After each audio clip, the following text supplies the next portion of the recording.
là, vous avez vu, prenez une photo, on va manger. Non, on va quand même discuter un petit peu de ce qu'on a vu. Donc comment animer un QBR efficace, donc un Quarterly Business Review. Alors déjà, autour de la table, il y avait des personnes qui ne connaissaient pas, savaient pas ce que c'était qu'un QBR, d'autres qui savaient, d'autres qui ne l'utilisaient pas, ou d'autres qui n'avaient jamais participé à un QBR.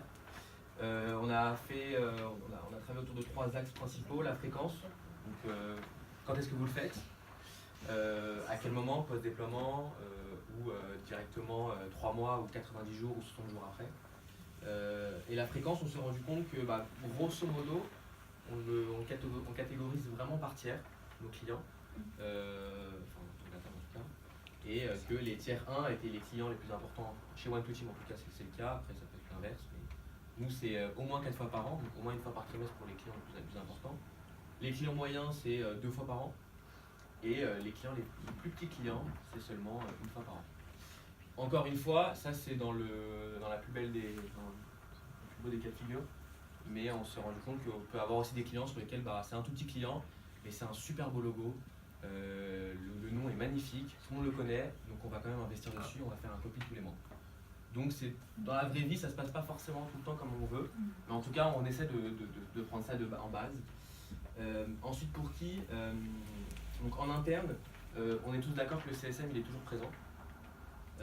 Et ensuite on se bataille plus ou moins entre le sales, si jamais vous avez une partie technique chez vous, le consultant, le support, la R&D, et puis parfois ça peut être aussi un sponsor, ça peut être un exec chez vous qui peut se présenter si jamais il y a un gros problème de contrat, il y a un gros problème de renouvellement, et du coup vous voulez avoir une personne en interne qui puisse porter le sujet et avoir peut-être un peu plus de crédibilité sur le sujet, par exemple le renouvellement pour ce que Et enfin, la partie client. Alors là, on était un peu. Il y avait un peu de tout. Ouais. Le terme d'admin est revenu. Alors, on a eu un petit débat sur l'admin.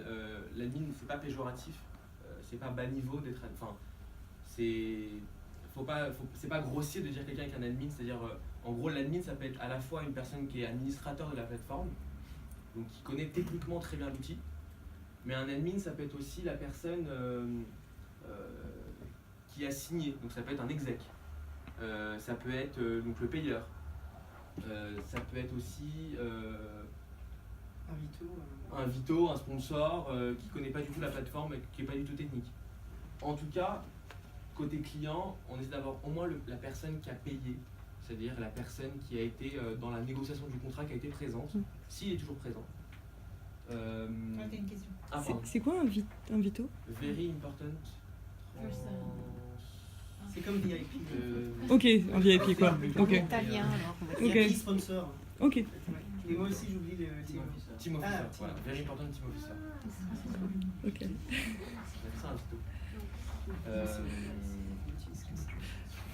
Donc voilà, et enfin les objectifs.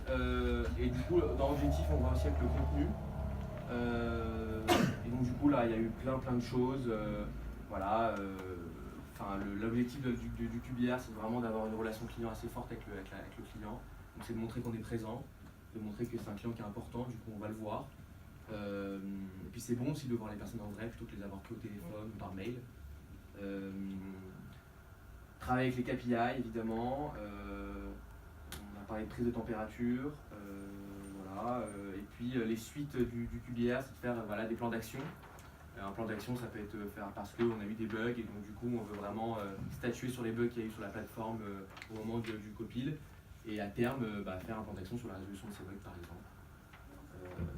Les enquêtes de satisfaction peuvent être aussi. On présente aussi la roadmap, on a discuté, tout le monde était d'accord sur la roadmap. On présente le produit lors de ce point.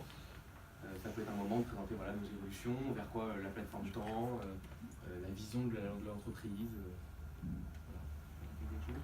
Non, Super. Voilà. J'avais juste une...